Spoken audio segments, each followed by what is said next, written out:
Hey everybody, this is the lecture video for section 4.2 in the textbook, functions of several variables. This is where we make the main setup and get the main ingredients together to start studying calculus of functions of several variables, also known as multivariable calculus. In this lecture, we're going to focus on converting implicit functions or implicit equations in multiple variables to explicit functions or explicit equations. You should think of this like solving for a single variable. And when we had two variables, x and y, we usually solved for y, but we could often switch around and solve for x. We'll see that we have a little more flexibility with three or more variables. Next, we'll calculate the domain of a multivariable function. And when we have it solved explicitly for one variable, it will be even easier to express something as a domain. And finally, we'll learn about level curves and cross sections. We've already seen examples of cross sections in the previous lecture, but we'll have an explicit study of level curves, which are a certain type of cross section, and what they mean for studying the shape or of the graph of a function of multiple variables. So let's get started. First of all, what is a function of more than one variable? We mentioned this in the last video, but a function of two variables, for example, is a rule that assigns a number called the output of the function to every ordered pair of real numbers in its domain. Now we're going to specify that functions of two variables have x and y as their inputs, and the output is denoted f of xy, the function value evaluated at x and y.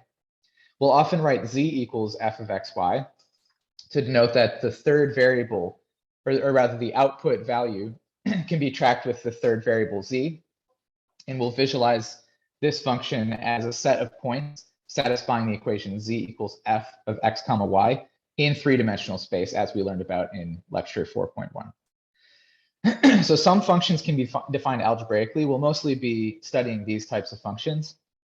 For example, the function f of x comma y equals square root of 36 minus 4x squared minus y squared is a function where for every pair xy that we plug in, where we see an x and a y, we get out a value. For example, the value at the pair 1 comma 4 in the xy plane has an output value of 4 if you work out the square root. And what this means visually is that the point 1 comma 4 in the xy plane will determine a third coordinate of z equals 4 in our xyz space to give essentially the height of the graph of this function as it lies over the xy plane.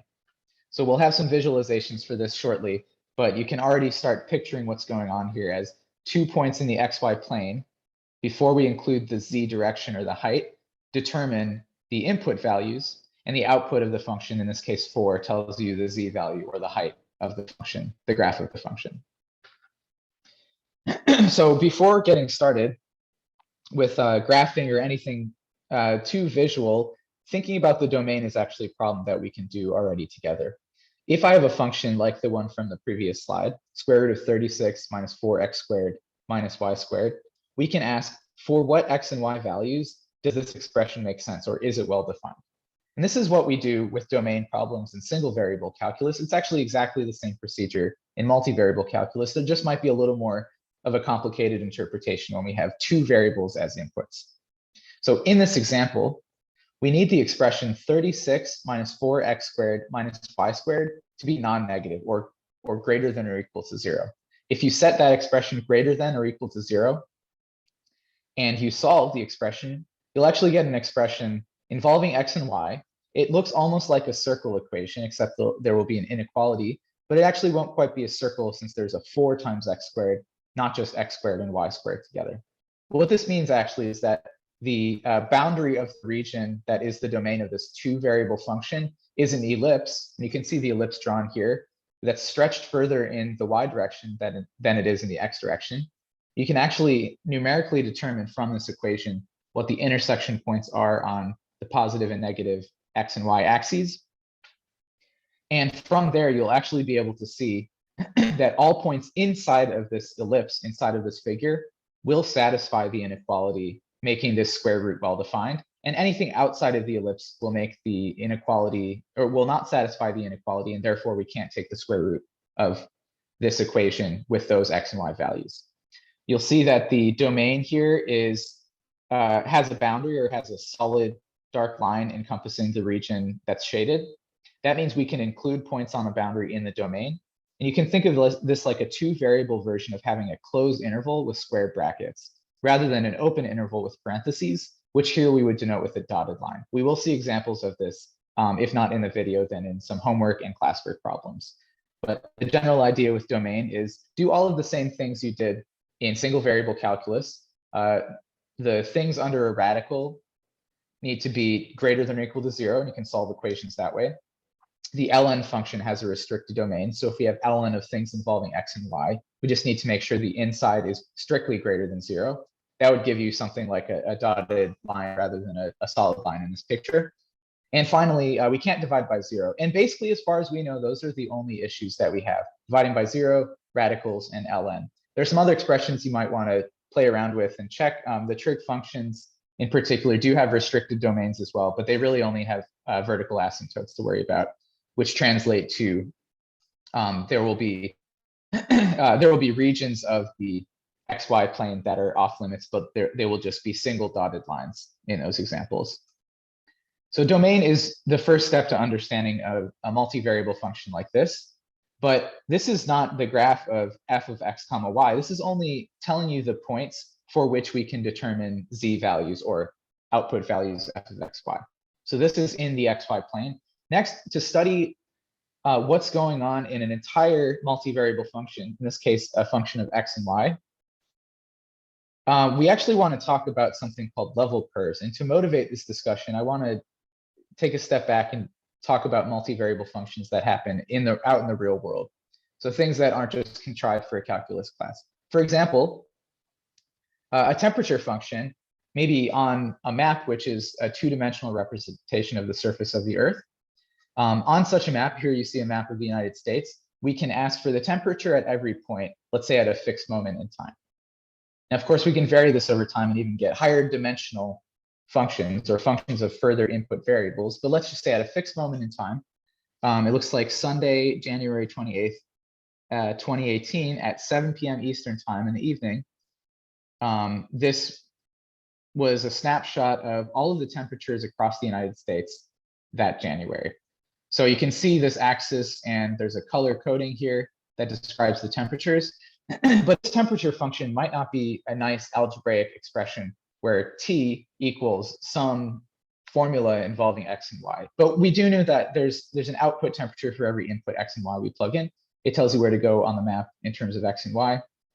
Looks like maybe these are given in latitude and longitude. So 0, 0 isn't even in this picture. That'll be somewhere to the southeast of the United States.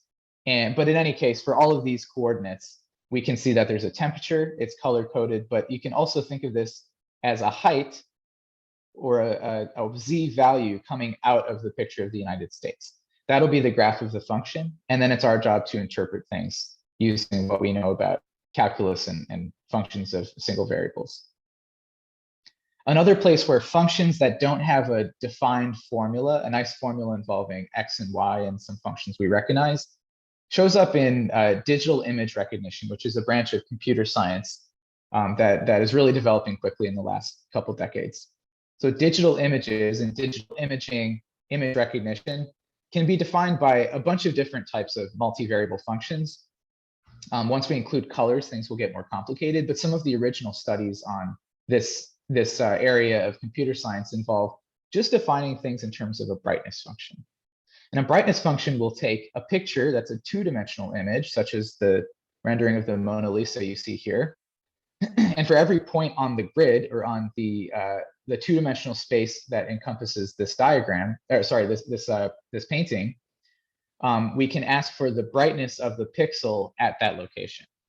So this has been scanned into a computer and assigned coordinates corresponding to some number of pixels. Here it looks like this is a 687 by 1024 pixel picture, and this is pretty common if you use Google image search for certain types of images. You'll see this particular pixel size, and at every point on that grid, there's a single pixel that has a well-defined brightness on a scale from, well, it depends on how you scale it.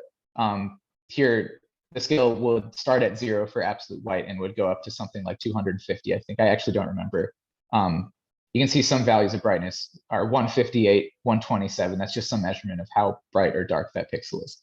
I might have also had it backwards, so don't quote me directly on this, that 0 might have been the darkest, and I don't have anything to check that here. But let's see, it actually looks like 127 is the lower value, which is a little darker. So the darkest that the brightness can be would actually be 0, and the lightest would be full pure white.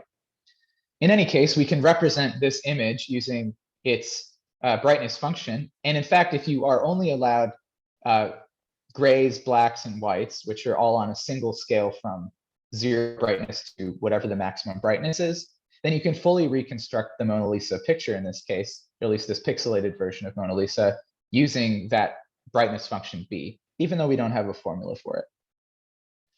So those are just some examples to warm up, but actually I'll go back a couple slides. The temperature example is a really good thing to think about when we talk about level curves.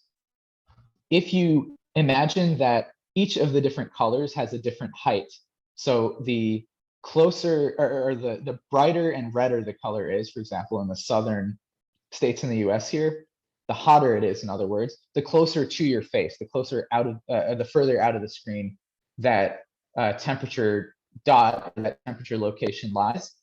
And then the further away regions would be the colder regions. You can think of this really as a topography map. If you remember from just studying maps that are two-dimensional representations of the surface of the Earth, you can think of topography as telling you the height of hills and valleys and mountains and things like that. But temperature is a sort of an abstract version of topography. And what's interesting is that if we only picked out all of the red regions, if we kind of chopped it up into these blocks on the scale here, that would be like taking that topography map and taking a slice through it and only picking out the red regions that intersect that plane. The lower or higher height regions would be missed by that cross section. And this is what we'll call a level curve. So let's do this with a general graph of a function, and we'll do it when we actually have a formula for f of xy. So first of all, the graph of a function is just the set of all points in three-dimensional space, x, y, z, that satisfy the equation z equals this function of x and y. And as I've been saying during this whole lecture, the height z above a point xy in the xy plane represents the value of the function at that point. So this is a visual way of organizing our understanding of a function of two variables. The height off of the xy plane or above the xy plane, it might also be below if the z value is negative, represents the value of the function at that point. Just like the height of a graph, y equals f of x, really represents the value or the output value of that function. This is really the same thing that's going on here. So by the way, let's take our function f of xy equals this square root expression from before. And if we use a computer to model this, and we let the z direction represent the height off of the xy plane determined by the function f of x comma y, then you'll see this paraboloid looking figure. This is actually called a paraboloid. Sorry, it's not a paraboloid. This is an ellipsoid. Sometimes they mix these up for various reasons, but this is an ellipsoid. We said that the domain of this function, you can kind of see this lighter shaded shadow down here in the xy plane was an ellipse. It's like a deformed circle. And an ellipsoid is basically extending that into the third dimension. So it has some height and it comes out like some lumpy looking deformed ball shape. So how do I read this graph? Well, at every single point in the xy plane that's in the domain of our function, again, here's the function down below, we can plug those xy coordinates in the xy plane into the function. It'll spit out an output value, which we'll use the z variable to represent. And then we move that many units upward or downward, but here they're all positive, in the z direction to get the height of the graph there. And then we plot that with a point. And if you do that for every single point in the domain, you'll get this nice smooth looking, it's almost like an eggshell shape here.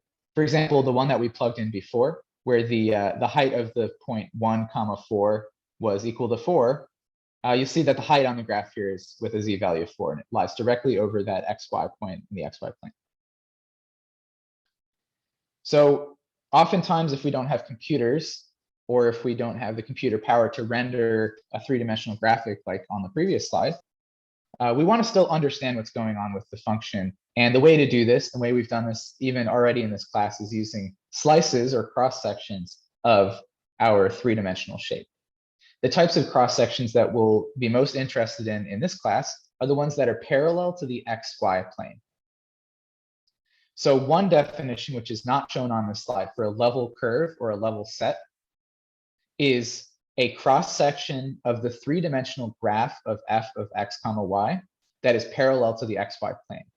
Here's the official definition in the book, though. A level set of f of x comma y is the graph of the equation f of x comma y set equal to c, where c is a constant.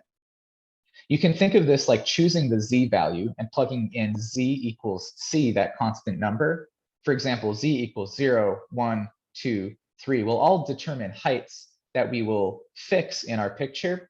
And then we will just take the slice of all points on our graph, such as on the previous example. All of the height 0 points are just that domain in the XY plane. All of the height 4 points would be lying in a certain figure that includes this 1, 4 point, and so on. And those will be called the level set at height c, or the level set for z equals c. If we have a function that we think of really as a surface, like in the previous example, then these will be called level curves or level sets.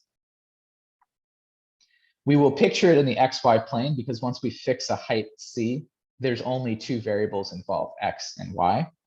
And we can actually solve explicitly for one of them to graph it as a function of the other variable, or we can view it as an implicit function and still ask about its graph. For example, what do the level curves look like for this function we've been looking at during the whole lecture? F of xy equals this square root expression. Well, let's plug in some c values to see what happens. If c is equal to 4, we can simplify this expression by squaring both sides of the equation and pushing all of the x and y pieces to one side. And you'll see that 4x squared plus y squared is equal to 20 is now an equation involving x and y. To solve this explicitly would involve choosing a plus or minus in front of a certain square root. For example, if we wanted to solve for y now, we would need to take square root at some point. And that only gives part of the picture. Just like solving a circle equation would only give you the top or bottom hemisphere. In this case, we can see that this is nevertheless an ellipse with 20 on the right side, which has something to do with radii of circles, and stretching factor of 4 in one direction. So this is what the graph turns out to look like. You can check this by graphing some points, namely where x or y is equal to 0. We'll give you some solutions. But also there's a general equation for an ellipse that you can look up that would let you visualize how this thing works. Other level curves, by the way, will have a very similar form. And if you leave c just as an unknown quantity, but treat it as a constant, and solve for x and y on the left side again, you'll get the same looking expression. 4x squared plus y squared equals now 36 minus c squared. So as we vary the value c, we'll get larger or smaller ellipses, which will all look like this. They'll just either shrink down towards the origin or stretch out, but they'll be concentric, they'll have the same center, and they'll have the same general shape, the same ratio between the two stretching factors in the x and the y direction. And this is basically because this is the equation, this equals some constant is the equation for any ellipse of this shape. And the c parameter is changing during different ellipses. Here's what things look like using a computer again to compare to the three-dimensional graph that we had previously generated. So level curves, again, are horizontal cross sections of our three-dimensional graph of the function that are parallel to the xy plane. When I say horizontal, that's really what I mean, parallel to the xy plane. And as we move this gold plane that's slicing parallel to the xy plane through our shape at height c, you'll see that an ellipse pops out. You can see the ellipse here with this dotted teal line. You can also see this ellipse would be probably the inner ellipse here. And as we shrink the height in this case, as we move further and further down in the z direction, the ellipses will get larger and larger. They have the same center and the same ratios of their two radii. But you'll see that in the three-dimensional picture as you kind of scan. You can almost imagine this as an MRI scanner or some other type of imaging software that scans through our three-dimensional picture and gives you this topography map over here. So the way to think about level curves is they are slices, particular types of slices of our three-dimensional figure that when we put them all back together, just like a topography map would tell you about a certain terrain, or a temperature map would tell you about all of the temperatures, these can be used to reconstruct the three-dimensional figure. So that turns out to be true. Level curves can be used to reconstruct the figure, but often we don't have the precision to draw every single level curve. So we'll just draw a few of them here and kind of get the general shape of what's going on. If we label these with a height, for example, maybe the outer height is at height 0 or c equals 0. The inner height is at c equals 4, I think would be the inner height there. But I'd have to check that. You can imagine sliding the C slider, sliding the height from 0 up to 4. And you can imagine that this picture over here is really capturing this hill shape that has its peak at the top. What are level curves on the temperature map? I want you to pause the video and just think about this question, picturing things on this temperature map. What are the level curves? I've already made some comments about this, the previous slide where we saw this graph, this temperature map. But I want you to think about, in terms of what we learned about level curves, what each of the level curves looks like here. I'm going to move on and not answer that question during this video, but we can certainly talk about this during class. By the way, here is a literal topographical, or what I call the topography map. And if you zoom in, well, actually, I don't know if there's a scale. There's a scale for, looks like there's a scale for distances in the X and Y direction, but it doesn't look like any of the heights are labeled. But usually when you see these maps, by the way, let's see if I can zoom in. Yeah, I don't know if there's any heights labeled. Usually what you'd see is some labeling of certain heights here, and assuming that this is the top of a hill, which maybe we can't tell without any further information, then you would see lower numbers down here, and they would increase as we reach the top of the hill. So the more grid lines let's zoom all the way back out. The more, sorry about that. The more grid lines that we include, the better resolution, the better precision we would get on the shape of our graph. And here, this height function literally is a height function. It tells you the height may be above sea level for each point in this picture given by X and Y coordinates. There's also some other things sketched that aren't exactly topographical in nature, like these, cornfields, whatever crop fields there are. There's some trees and buildings scattered as well. But if you just focused on the topography lines, that would be the idea behind a level curve structure. So cross sections, by the way, are something we've talked about before, and they're much more general than level curves or the cross sections perpendicular to the x-axis that we previously experienced. But in general, the intersection of any plane slicing in any direction against the graph of a function is called a cross section of that function, or a cross section of that graph. So in particular, a level curve is a type of cross section, namely the ones parallel to the xy plane, but not all cross sections are examples of level curves. Okay, let's do an example together. We're going to use the same function just because we've studied this one so much. And let's find an explicit description. Oops, you know what? Sorry, this one I didn't mean to go to the slides for yet. Give me one moment. Go back to the original slides here. So in this problem, if we have a plane given by y equals 1, we can visualize this as all of the points in x, y, z space with y value equals 1. That's going to be a plane that is parallel to the xz plane with y coordinate equal to 0, but it's been shifted one direction in the positive y direction. So you can think of this like a vertical plane that's parallel to the xz plane, or perpendicular to the y-axis, in other words. And if we take that plane, that's not parallel to the xy plane, so it's not going to be a level curve of this function, but nevertheless, we can sketch, and I'll use a computer to do this. We can slice the figure and get out a parabola-looking shape in this case.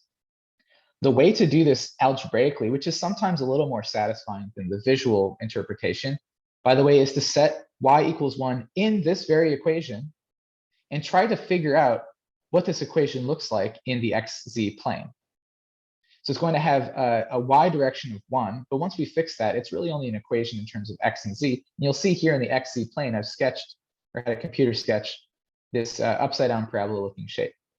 Can you see algebraically why this would give you, when we plug in y equals 1, why this would give you this exact shape? And I'm pretty sure, by the way, it's not actually a parabola, but I want you to figure out what this shape is if it's not a parabola. It looks kind of like a parabola. It's downward facing. It has two intersection points on the axis and a vertex up here at what looks like 1, 2, 3, 4, 5, 6, maybe a little less than 6.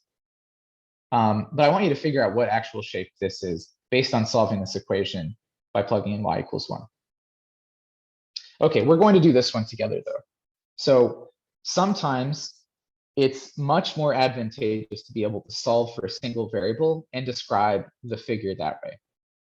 For finding level curves, this is often the only way to get any sort of intuition on what the graph of the function looks like. But just in general, having everything solved for one single variable allows you to express your equation really as the graph of a function or as an input-output scheme where two variables are inputs, the other is an output. So you'll remember implicit equations from Calc 1, and we ultimately learned how to do how to compute derivatives from implicit equations, essentially by applying the chain rule everywhere. We won't do that quite yet here, but if we have an equation, for example, of that paraboloid shape that we've been looking at the whole time, this is a different paraboloid, but the same idea. We can write this expression as a function of hopefully as a single function, but potentially as multiple explicit functions solved for a single variable so that we can graph it. I'm not going to give you a three-dimensional graph, but we will find some level curves together. So let's get started.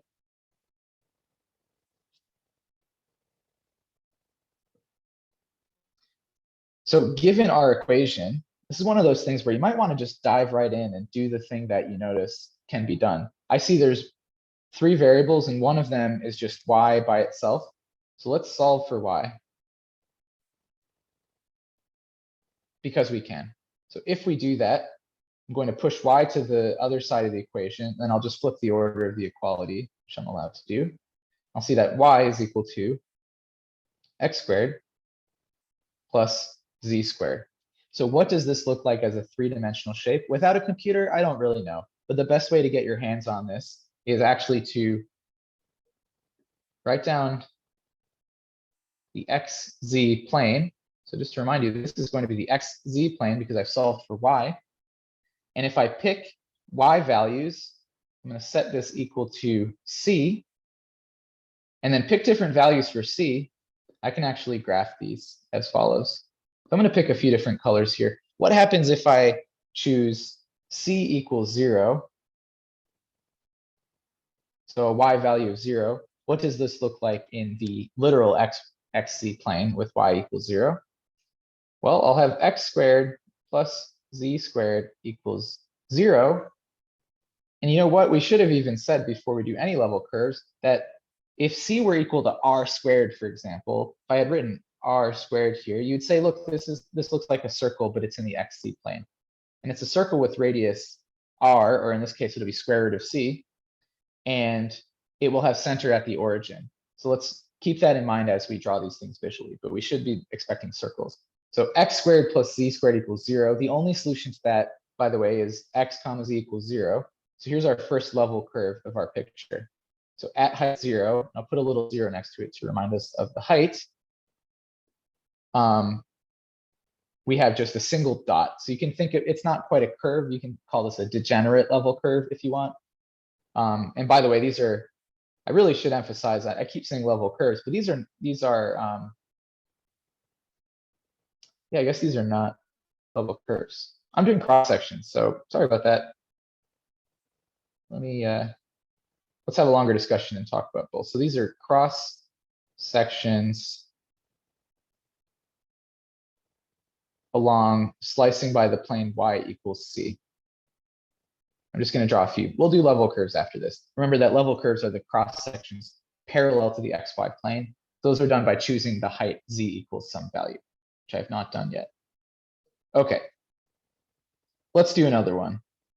Let's do c equals 1, which in this case is x squared plus y squared equals 1. We know and love that circle. That's the unit circle. So at height 1,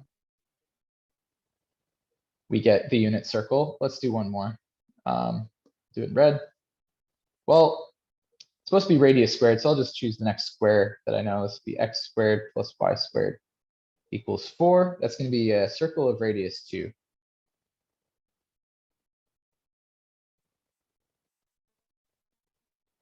That's at height 4. So you can see as we move out from the inner level curve, our height increases. So this graph, if I were going to start graphing this thing, here's my kind of 3D scanner version. Let me draw the axes.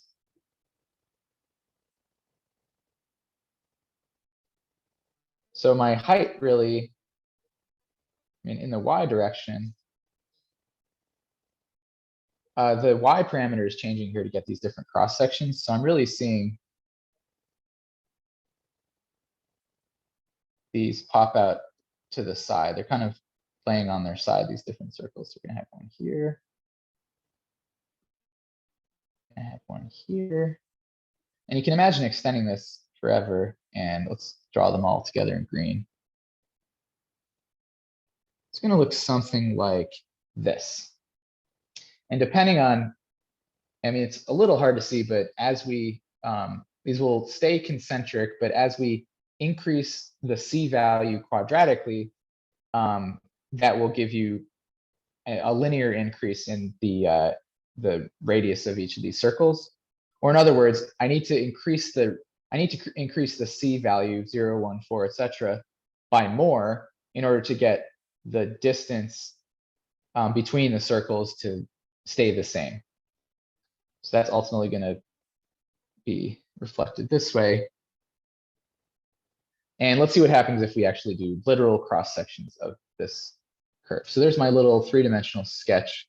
Let's do, literal level curves. Let's do literal level curves.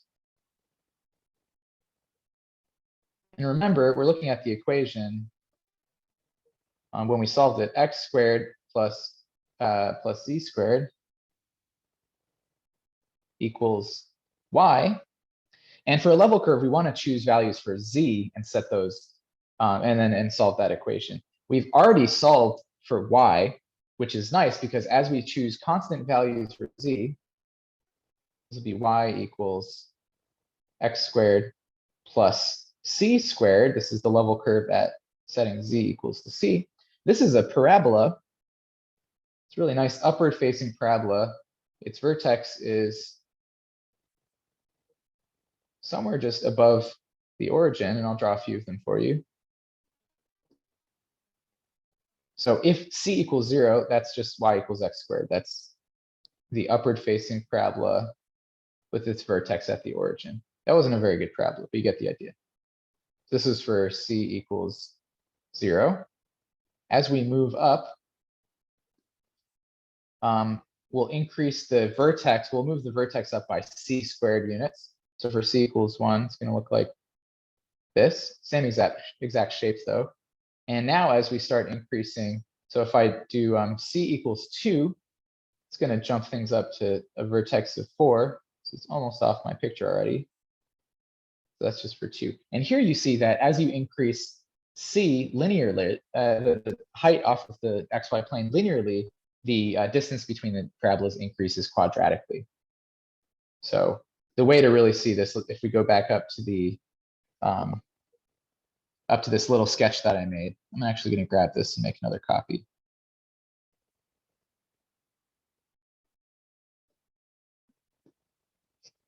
So we kind of know what the shape is supposed to look like, but let's get rid of our oh, I don't know if I can grab it there. There we go. Let's get rid of our cross sections that are parallel to the XZ plane. Instead, do our level curves, which are horizontally oriented. What these are going to look like is a parabola in the XY plane at a certain height. So let's see, the blue one was really this parabola, literally in the XY plane. And then the dark blue one, that was at height 1, so it's going to move up the axis. And it's also going to move up the y-axis. It's going to be kind of like this. A little harder to actually visualize this one all together, I think. And then the next one's going to shift way out here, look like this. So my green lines are a little misleading the way they're drawn. So let me redraw those just to fit my shape here. You can see the vertices are going to be there. It's going to be captured this way. If I had done some negative C values, you'll see the, the shape of the bottom part. This is kind of the bottom. With that lower green guideline would be captured there. So slicing in different directions reveals different shapes, different topography of this figure, and putting everything together would give you the entire shape. This is a difficult process to do in general, but what you'll be asked to do in this class will be to just get some level curves drawn and make some comments about how you can understand the function better. So here's a computerized version of the level curves that we just computed. And here's actually a really good computer graphical version of the shape that I was trying to draw. It kind of looks like a cup, an elongated cup that's stretching out to the right. So there you go, level curves for that function. Let's wrap things up. This has been a good discussion of multivariable functions. By wrapping up with something we started discussing at the end of the last lecture, which is how do we do things in higher dimensions or with more variables. Unfortunately, the side of this slide got cut off a little bit, but I'll just try to talk you through this table so you can understand what it's saying. When we have more variables as inputs, we could have a function of x, y, z, for example, but more than that, we'll use x1, x2, x3, all the way up to xn, where n is the number of variables that are the inputs. We can extrapolate everything as follows. In two variable land, where x and y are the two variables that are inputs, there's a single output, f of xy. The domain there is a subset of R2, which is two-dimensional real number coordinate space. That's what R2 means, just as a reminder. The graph of such a function will look like z equals f of x comma y. And the graph here, the domain lives in the xy plane, but the graph lives above the xy plane in all of three-dimensional space. And the level sets or level curves of this are slices that live again in the xy plane. How do things extrapolate from there? Well, in 3 dimensions, we'll have 3 input variables, x, y, and z. That means the valid x, y, z to plug into the function form a subset of 3-dimensional space. We call that R3, or real 3-dimensional space. The graph of such a function will be of the form output variable w, we'll use a new variable here, equals f of x, y, z in 4-dimensional space, because there are 4 variables or 4 coordinates floating around now. And if we pick a constant and plug it in for w and set the rest of the function equal to that, that will be a surface in 3 dimensions. So you can see how the complexity increases as we add more variables. A level curve in 2 dimensions is a level set previously. Or even, let's go to the middle of the table. The domain increases from a subset of R2 up to a subset of R3, if that makes sense. The graph will live in R3 for 2 variables, but will live in R4 for 3 variables. And then the level curves, which are 1-dimensional in 2-dimensional space, then get promoted to level surfaces or 2-dimensional shapes that live in 3 dimensions. How do things get converted to the n-dimensional case? Well, if we have n variables, and you can't quite read the last column, but I'll tell you what it says. Our function will be a function f of x1 through xn. The domain, analogous to the previous cases, will be a subset of Rn, or n-dimensional coordinate space, where the coordinates are giving our input variables here. The graph of the function will look like choosing a new n plus first variable, x to the x of n plus 1 set equal to the function of x1 through xn. And this will live in r to the n plus 1, or n plus 1 dimensional coordinate space. And finally, our level sets will live in Rn again, because if we choose a constant for x sub n plus 1, we'll get some function of n variables. So there we go. One observation to keep in mind, by the way, is we can solve implicit equations to obtain explicit functions of a smaller number of variables. On the other hand, we can also treat an implicit equation of n variables as the level set of an explicit function of the same number of variables. And this is useful, and let me give you an example to think about this as follows. If we have an implicit equation of 3 variables, x squared plus y squared plus z squared equals 25, we can either solve for one of the variables. Solving for z in this case and setting it equal to the function f of x comma y gives you the expression plus or minus square root of 25 minus x squared minus y squared. This is not a single explicit function. This is 2 explicit functions, the positive square root and the negative square root. And together they give you the whole, in this case, sphere of radius 5 about the origin. See the lecture video for 4.1 if you want to remind yourself why this is a sphere.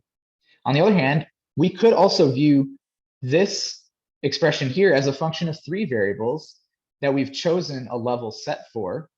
So f of x comma y comma z is the expression x squared plus y squared plus z squared. That's a function of three variables whose graph w equals that expression lives in 4 dimensions, but we've taken a 3-dimensional slice by computing the level surface or level setting this equal to 25.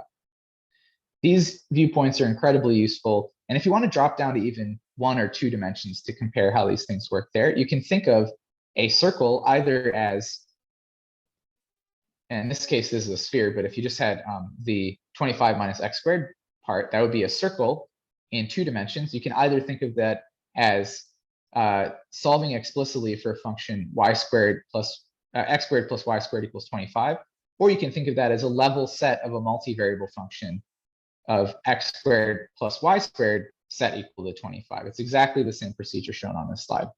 So to wrap things up, here are some summary questions for you to think about.